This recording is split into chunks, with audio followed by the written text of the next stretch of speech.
የተከበራችሁ የፈታ ቤተሰቦች በእያላችሁበት ሰላምታችን ይድረሳችሁ። ከፈታ ዴሊ ለሐሙስ የረፋድ መረጃ ወደ እናንተ ልናደርስ ተገኝተናል። እንደተለመደው መረጃውን በቅድሚያ በማስተዋወቅ እንጀምር። ከሰሞኑ ግብጽ ካይሮ የነበሩትና በአፍሪካው ቀንድ ጠንካራ ወታደራዊ እንቅስቃሴ ውስጥ የገቡት የቱርኩ ፕሬዝዳንት ረሲብ ጠይብ ኤርዶጋን ወደ አዲስ አበባ ልጓዝ ነው ሲሉ አስታውቀዋል። ከዚያ ቀደም ብሎም አንድ የጦር መርከባቸውን ወደ ሶማሊያ የባህር ዳርቻ ልከዋል። በጥንቅራችን ከተያዙት መረጃዎች መካከል ነው። የግብጽ ጦር በትላንትናው ዕለት ወደ ሶማሊያ የሚልከውን ኃይሉን በይፋ አስመርቋል። የሶማሊያው ፕሬዝዳንት ሐሰን ሼክ በተገኙበት በተካሄደ ስነ ስርዓት ግብጽ በሶማሊያ ልታሰማራ ያበቃችውን ጦር አስቃኝታለች። ክንውኑ ኢትዮጵያና እስራኤል ላይ ያነጣጠረ ነው መባሉ ይታወሳል። በሶማሊያ ያለው የኢትዮጵያ ጦርም ሰልፍ ያደረገ ሲሆን ጦሩ ዝግጁ ስለመሆኑ ከተባበሩት መንግስታት ድርጅት ምስክርነት ተሰጥቶታል። ጉዳዩን የተመለከተ መረጃ ይዘናል።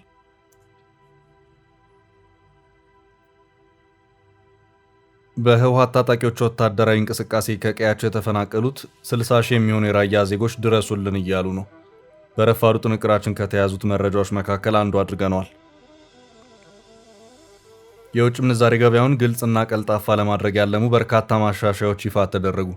ከአይኤምኤፍ ጋር በተደረገ ስምምነት የኢትዮጵያ ብሔራዊ ባንክ በውጭ ምንዛሬ ደንቦች ላይ ያደረጋቸውን መሻሻሎች ይፋ አድርጓል። ኢትዮጵያውያን በውጭ ለሚገኙ ቤተሰቦቻቸው እስከ $3000 መደጎም እንዲችሉ ለሕክምናና ትምህርት እስከ $20,000 ድረስ መፈቀዱ ተገልጿል። ጉልህ ለውጥ ያመጣል ስለተባለው ስለዚህ ማሻሻያ ዝርዝር መረጃ ይዘናል። የታሰሩት ፖለቲከኛ ከእስር መፈታታቸው ተሰምቷል።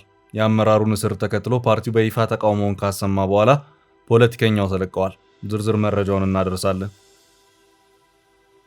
ኢትዮጵያውያን ስደተኞች እንዲባረሩ በፍርድ ቤት ውሳኔ መተላለፉን ተከትሎ ተቃውሞ ተሰምቷል። የመብት ተሟጋቾች ውሳኔው እንዲቀለበስ እየወተወቱ ነው። ይዘነዋል። እስከ ፍጻሜው አብራችሁን ቆዩ። የምንለቃቸው ዕለታዊ ትኩስ ዜናዎች እንዲደርሷችሁ ላይክ፣ ሼር፣ ሰብስክራይብ ማድረግ እንዳትረሱ።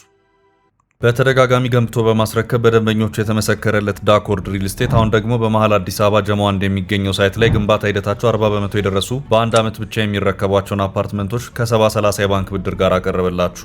ባለ 1 መኝታ 80 ካሬ፣ ባለ 2 መኝታ 110 እና 118 ካሬ ከ623200 ብር ቅድመ ክፍያ ጀምሮ እስከ 1 ሚሊዮን ብር ከሚደርስ ልዩ ቅናሽ ጋር ይዞላችሁ ቀርቧል። ለበለጠ መረጃ 0911057674 ወይም 0926930578 ይደውሉ። ዳኮርድ በልዩነት የተገነባ።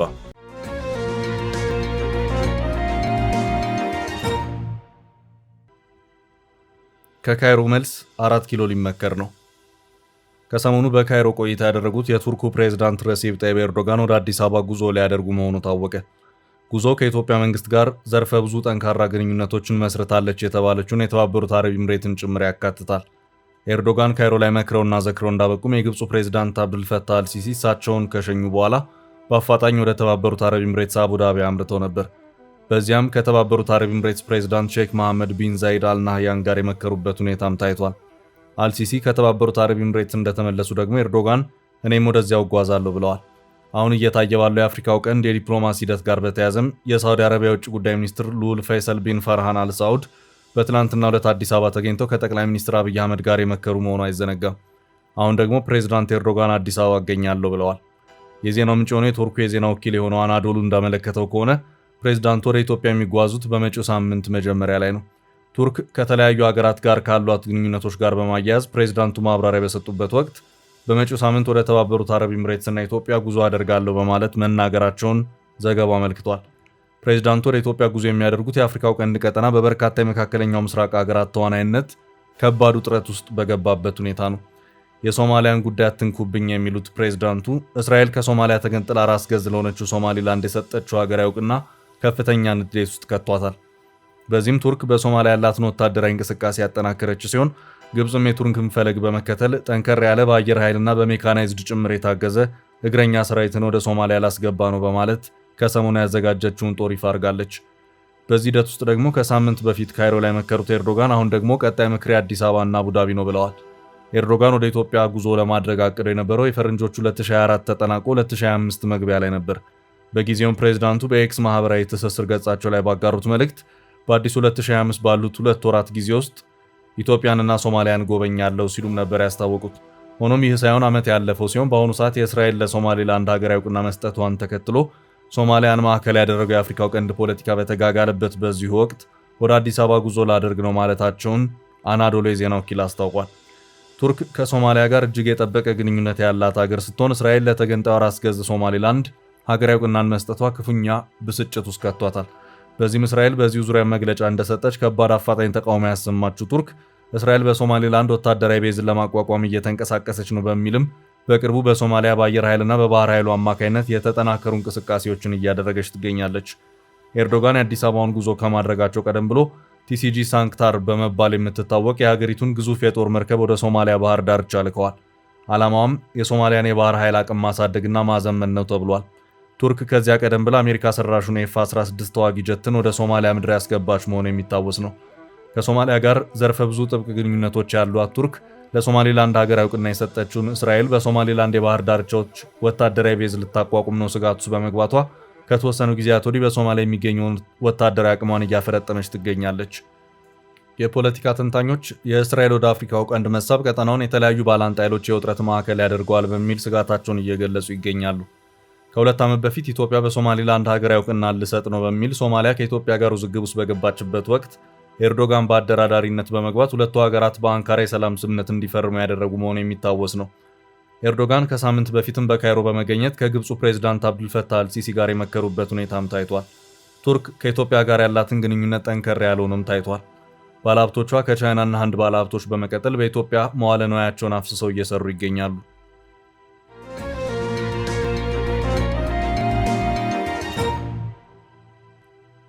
በቀጣይ ርዕስ ጦሩ ዝግጁ ነው።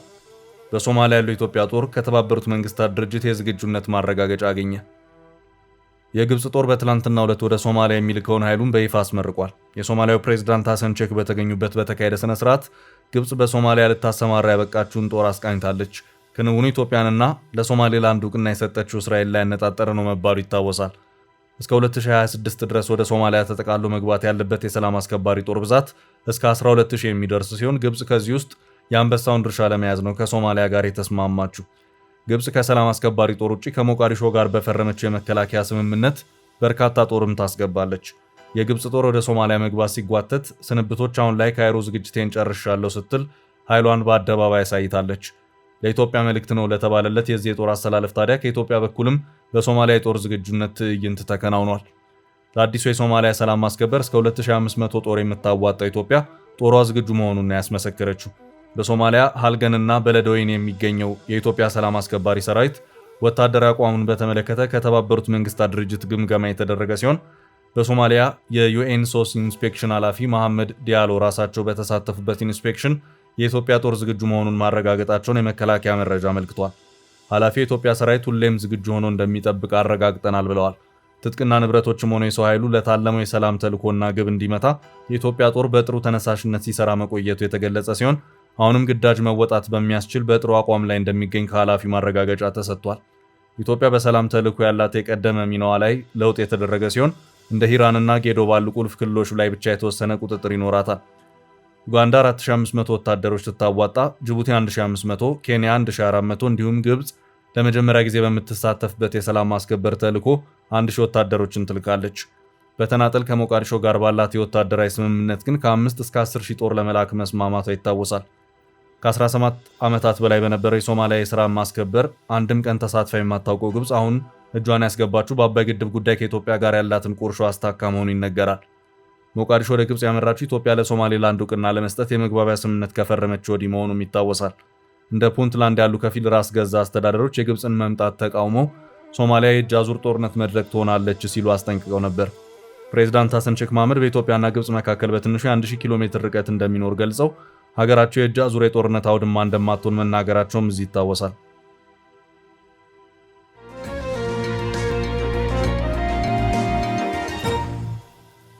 በቀጣይ መረጃ ኢትዮጵያውያን በውጭ ለሚኖሩ ዘመዶቻቸው እስከ $3000 እንዲልኩ ተፈቀደ። የውጭ ምንዛሬ ማሻሻያዎች ከዓለም አቀፍ የገንዘብ ተቋም IMF ጋር በተደረገ ስምምነት መሰረት የኢትዮጵያ ብሔራዊ ባንክ የውጭ ምንዛሬ ደንቦች ላይ መሻሻሎችን ማድረጉን ይፋ አደረገ። ብሔራዊ ባንኩ ካደረጋቸው መሻሻሎች መካከል ኢትዮጵያን በውጭ ሀገር የሚኖሩ ዘመዶቻቸውን ለመደጎም እስከ $3000 ድረስ መላክ እንደሚችሉ መፈቀዱ ተገልጿል። ሌላኛው ጉልህ ማሻሻያ መሆኑ የተነገረለት ደግሞ በኢትዮጵያ የተሰማሩ የውጭ ኢንቨስተሮች በትርፍ ክፍፍል ያገኙትን ምንዛሬ ከሀገር እንዲያስወጡ መፈቀዱ ነው። በተጨማሪም በውጭ ሀገር ለሚደረጉ የትምህርትና ሕክምና አገልግሎቶች እስከ $20,000 ድረስ መፈቀዱን ብሔራዊ ባንክ ባወጣው ዝርዝር ማሻሻያ አስቀምጧል። የኢትዮጵያ ብሔራዊ ባንክ ከዓለም አቀፍ የገንዘብ ድርጅት IMF ጋር የተደረሰውን ስምምነትና የድርጅቱን የአሰራር ደንብ አንቀጽ 8 ድንጋጌዎችን መሰረት በማድረግ በውጭ ምንዛሪ አሰራር ላይ ተጥሎ የነበሩ በርካታ የቁጥጥር ቅድመ ሁኔታዎችንና ክልከላዎችን በከፍተኛ ሁኔታ ማላላቱን ነው ያስታወቀው። ባንኩ ትላንት እንደገለጸው ማሻሻያው ከሐምሌ 2016 ዓ.ም ጀምሮ ተግባራዊ እየተደረገ ያለውን የተሟላ የማክሮ ኢኮኖሚ ሪፎርም ይበልጥ ለማጎልበትና የውጭ ምንዛሬ ገበያውን ነፃ፣ ግልጽና ቀልጣፋ ለማድረግ ያለመ ነው ብሏል። በአዲሱ መመሪያ መሰረት ግለሰቦችና ቤተሰቦች በውጭ ምንዛሬ አጠቃቀም ላይ ሰፊ ነፃነት ተሰጥቷቸዋል። ከትላንት ጀምሮ ማንኛውም የውጭ ምንዛሬ ሂሳብ ያለው ግለሰብ አስፈላጊውን ሕጋዊ ሰነድ በማቅረብ ለትዳር አጋሩና ለልጆቹ የትምህርት፣ የሕክምናና የጉዞ ወጪዎችን ካለው የውጭ ምንዛሬ ሂሳብ መክፈል እንዲችል ተደርጓል። በተጨማሪም ኢትዮጵያውያን በውጭ ሀገር ለሚኖሩ ዘመዶቻቸው እስከ $3000 የሚደርስ የገንዘብ ድጋፍ እንዲልኩ የተፈቀደ ሲሆን ቀደም ሲል የውጭ ምንዛሬ ቁጠባ ሂሳብ ለመክፈት እንደ ቅድመ ሁኔታ ይቀመጥ የነበረው $100 አነስተኛ ተቀማጭ ሙሉ በሙሉ መቅረቱን የተነገረው። ወደ ሀገር ውስጥ የሚገቡ ነዋሪዎችም ይዘውት የመጡትን ማንኛውም የውጭ ምንዛሬ መጠን ያለ ጉምሩክ ሰነድ በባንኮችና በምንዛሬ ቢሮዎች ወደ ብር የመመንዘር ወይም ወደ ውጭ ምንዛሬ ሂሳባቸው የማስገባት መብት በማሻሻያው ተሰጥቷቸዋል። የአገልግሎት ዘርፍ ላኪዎችን ለማበረታታት ይረዳ ዘንድ ከስራቸው የሚያገኙትን የውጭ ምንዛሬ 100% በሪቴንሽን ሂሳባቸው ውስጥ ያለምንም የጊዜ ገደብ እንዲይዙ ፍቃድ ሰጥቷል። ከዚህ ቀደም ለትርፍ የተቋቋሙ ድርጅቶች ከእርዳታና ከስጦታ የሚያገኙትን የውጭ ምንዛሬ በተለያዩ የሂሳብ አይነቶች ተንቀሳቃሽ፣ ቁጠባና የጊዜ ገደብ ማስቀመጥ እንዲችሉ ተደርጓል። በሌላ በኩል የውጭ ቀጥተኛ ኢንቨስተሮች፣ ኤምባሲዎች እና ዓለም አቀፍ ተቋማት ያለ ብሔራዊ ባንክ ፍቃድ በንግድ ባንኮች የውጭ ምንዛሬ ሂሳብ መክፈት የሚችሉ ሲሆን የሀገር ውስጥ ድርጅቶችም ኢንቨስትመንታቸውን በብሔራዊ ባንክ እያስመረመሩ ከሀገር ውጭ መዋለ ንዋያቸውን ማፍሰስ እንዲችሉ መንገድ ተመቻችቷል። እንዲሁም የንግድ ባንኮች ለደንበኞቻቸው የውጭ ሀገር ክፍያና ኤሌክትሮኒክ ግብይትን የሚያቀላጥፍ ዓለም አቀፍ የክፍያ ካርድ እንዲያዘጋጁ ፍቃድ ተሰጥቷል። ባንኮቹ የፎርዋርድ የውጭ ምንዛሬ ግብይትንም ያለ ብሔራዊ ባንክ ማረጋገጫ ማከናወን እንዲችሉ ስልጣን ተሰጥቷቸዋል። ይህ ሰፊ የማሻሻያ እርምጃ ሀገሪቱን የውጭ ምንዛሬ ክምችት ለማሳደግ፣ ህጋዊ ገንዘብ ዝውውርን በማበረታታት፣ ጥቁር ገበያን ለመዋጋትና የኢትዮጵያን የኢኮኖሚ ስርዓት ከዓለም አቀፍ አሰራር ጋር ለመስማማት ትልቅ ፋይዳ እንደሚኖረው የብሔራዊ ባንክ መግለጫ ያመለክታል።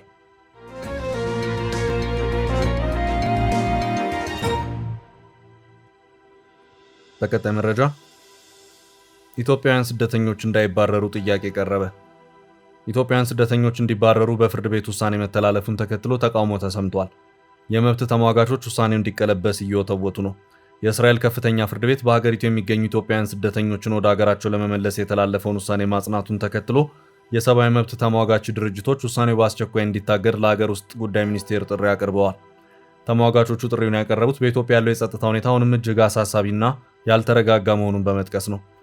እስራኤል በኢትዮጵያ በነበረው ደም አፋሳሽ ጦርነት ምክንያት እንደ አውሮፓውያን አቆጣጠር ከህዳር 2021 ጀምሮ ለኢትዮጵያውያን ስደተኞች ሰጥተው የነበረውን የጋራ ጥበቃ በጥር 2024 ማንሳቷ ይታወሳል። የሀገሪቱ የሀገር ውስጥ ጉዳይ ሚኒስቴር ጥበቃውን ያነሳው በኢትዮጵያ ያለው የጸጥታ ሁኔታ ለዜጎች መመለስ አስተማማኝ ነው የሚል የባለሙያዎች ምክር ማግኘቱን በመጥቀስ ነበር። ባለፈው ታህሳስ ወር ከፍተኛው ፍርድ ቤት 3 የበጎ አድራጎት ድርጅቶች ያቀረቡትን ይግባኝ ውድቅ በማድረግ ስደተኞቹ ሀገሪቱን ለቀው እንዲወጡ የ4 ወራት የዝግጅት ጊዜ ሰጥቷል። በዚህም መሰረት እስከ ሚያዝያ 18 ቀን 2026 ዓ.ም ድረስ ስደተኞቹ እስራኤልን ለቀው እንዲወጡ ይጠበቃል። የመብት ተሟጋቾቹ ግን በኢትዮጵያ ያለው ሁኔታ አሁንም አስጊ መሆኑን ይሞግታሉ። የእስራኤል የውጭ ጉዳይ ሚኒስቴር ራሱ በፌዴራል መንግስቱና በህወሓት መካከል ዳግም ውጊያ መጀመሩን ተከትሎ እስራኤላውያን ወደ ትግራይ ክልል የሚያደርጉትን ጉዞ እንዲያቆሙ ማስጠንቀቂያ ማውጣቱን ድርጅቶቹ እንደ ማስረጃ ማቅረባቸውን ነው ዘ ታይምስ ኦፍ እስራኤል ያስነበበው። በአሁኑ ወቅት በትግራይ ክልል ዳግም ውጊያ መጀመሩ፣ በአማራ ክልል በመንግስትና በፋኖ ታጣቂዎች መካከል ግጭት መቀጠሉ፣ በኦሮሚያ ክልል በመንግስትና በታጣቂዎች መካከል ያለው ፍጥጫ አለመቆሙን ድርጅቶቹ ገልጸዋል። የእስራኤል መንግስት ውሳኔ የሚመለከታቸው 700 ስደተኞችን ብቻ ነው ቢልም የመብት ተሟጋቾች ግን ቁጥሩ ወደ 1400 እንደሚጠጋ ይገምታሉ። ብዙዎቹ ስደተኞች ከ20 ዓመታት በላይ በእስራኤል የኖሩ ልጆቻቸው ዕብራይስጥ ብቻ የሚናገሩና ወደ ኢትዮጵያ ቢመለሱ ለከፍተኛ አደጋ እንደሚጋለጡ የሚገልጹ ናቸው።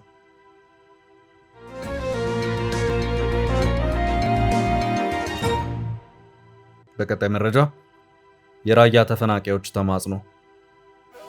ከ2 ሳምንታት በፊት ህወሓት በጠለምት ጥቃት መክፈቱን ተከትሎ በሰሜን ምስራቅ አቅጣጫ በራያ አካባቢም ግጭቶች ተከስተው የነበረ መሆኑ የሚታወስ ነው። ከዚሁ ጋር በተያያዘም በአማራና ትግራይ ክልሎች ይገባኛል ጥያቄ ከሚነሳባቸው አካባቢዎች ኦፍላና ዛታ ወረዳዎች፣ ኮረም ከተማ፣ አላማጣ ከተማ፣ ራያ አላማጣ ወረዳና ራያ ባለ ወረዳ አካባቢዎች የነበረው መከላከያ ሰራዊት መውጣቱን ተከትሎ በአካባቢው የህወሓት ታጣቂዎች በመግባታቸው በርካታ ህዝብ የተፈናቀለበት ሁኔታ ተፈጥሯል። መረጃዎች የሚያመለክቱት ከአካባቢው እስከ 60 ሺህ የሚሆኑ ዜጎች መፈናቀላቸውን ነው። የህወሓት ታጣቂዎች አሁንም ድረስ በአካባቢዎቹ ያሉ መሆኑ የታወቀ ሲሆን ከተፈናቀሉ 2 ሳምንት ያለፋቸው ተፈናቃዮች እስካሁን ምንም አይነት ሰብአዊ ድጋፍ እንዳልተደረገላቸው የገለጹ መሆኑን ዶቼ ቬሌ ባሰራጨው ዘገባ አመልክቷል።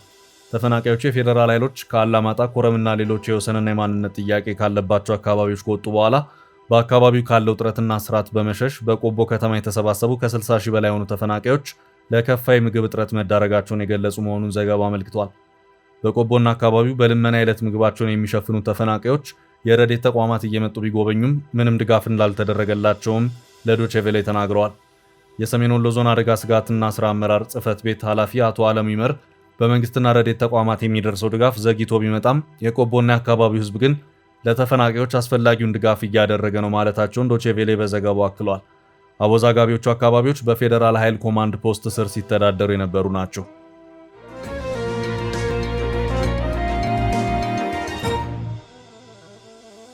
ወደ ቀጣይ መረጃ አለፍን። የፓርቲው አመራር ከእስር ተፈቱ። የታሰሩት ፖለቲከኛ ከእስር መፈታታቸው ተሰምቷል። የአመራሩን እስር ተከትሎ ፓርቲው በይፋ ተቃውሞን ካሰማ በኋላ ፖለቲከኛው ተለቀዋል። የኢትዮጵያ ህዝባዊ አብዮታዊ ፓርቲ ኢህአፓ የሰባተኛው ጠቅላላ ምርጫ እጩ ፖለቲከኛ የሺዋስ አሰፋ ከትላንት በስቲያ ማክሰኞ ታስረው እንደነበርና ትላንት ረቡዕ ከእስር መፈታታቸውን ፓርቲው ምሽቱን ባወጣው መግለጫ አሳውቋል። በተለያዩ ተቃዋሚ የፖለቲካ ፓርቲዎች ውስጥ ለረጅም ጊዜ ፖለቲካ ተሳትፎ ያላቸው አቶ የሺዋስ በፖሊስ ቁጥጥር ስር የዋሉት ማክሰኞ ከቀኑ 8 ሰዓት ገደማ እንደነበር የኢህአፓ የህዝብ ግንኙነት ኃላፊ አቶ ይስሐቅ ወልዳይ ለኢትዮጵያ ኢንሳይደር ገልጸዋል። አቶ የሺዋስ የተያዙት ከመኖሪያ ቤታቸው ውጭ ባለ ስፍራ መሆኑን ኃላፊው አስረድተዋል። ፖሊስ ፖለቲከኛውን በቁጥጥር ስር ከዋለ በኋላ አዲስ አበባ ፖሊስ ኮሚሽን ዋና መስሪያ ቤት ወደሚገኘው ሶስተኛ ፖሊስ ጣቢያ እንደወሰዳቸው ማረጋገጣቸውን ጉዳዩን ሲከታተሉት የቆዩት አቶ ይስሐቅ ተናግረዋል። ለአንድ ቀን በእስር ላይ ቆዩት አቶ የሺዋስ ኢህአፓ አባል የሆነበትን ትብብር ለኢትዮጵያ አንድነት የተሰኘ የፓርቲዎች ቅንጅት በመወከል በዘንድሮ ምርጫ ላይ ለመሳተፍ በዝግጅት ላይ ነበሩ።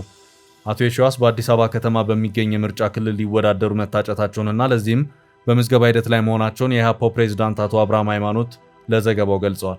አቶ የሺዋስ በፖሊስ ቁጥጥር ስር ሲውሉ የትላንቱ የመጀመሪያቸው አይደለም። ፖለቲከኛው ከዚህ እስራቸው አስቀድሞ በቁጥጥር ስር ውሎ የነበረው ሁከት በመቀስቀስ ወንጀል ተጠርጥረው ነበር።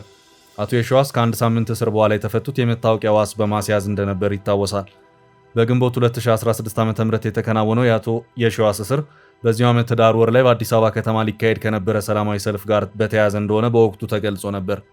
የእርስ በርስ ጦርነት ይብቃ በሚል መሪ ቃል ለህዳር 30 2016 ተጠርቶ የነበረውን ሰላማዊ ሰልፍ ሲያስተባብሩ ከነበሩትና በስተኋላ ላይ ከታሰሩ ፖለቲከኞች ውስጥ አቶ የሺዋስ ይገኙበታል።